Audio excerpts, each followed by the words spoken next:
রক্তাক্ত নিপীড়িত ফিলিস্তিনের পতাকা, কারো হাতে প্রতিবাদী ফেস্টুন, আবার কেউ কপালে সেঁটেছে মানুষ।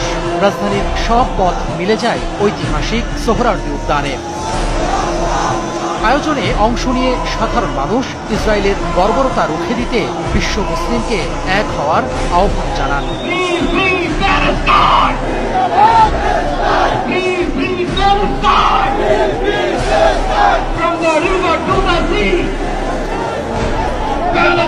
ঐতিহাসিক সোহরাওয়ার্দী উদ্যানে ইতিহাস সৃষ্টি করে শুধু ফিলিস্তিনের জন্য এক মঞ্চে এক হন বিএনপি, জামাত, এনসিপি সহ বিভিন্ন রাজনৈতিক দলের নেতাকর্মীরা।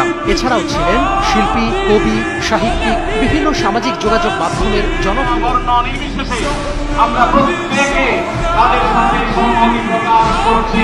ভৌগোলিকভাবে আমরা ফিলিস্তিন থেকে অনেক দূরে হতে পারি, কিন্তু আজকের এই জনসমুদ্র প্রমাণ করে আমাদের এক একজনের হৃদয়ে বুকের ভেতরে বাস করে এক একটা ফিলিস্তিন।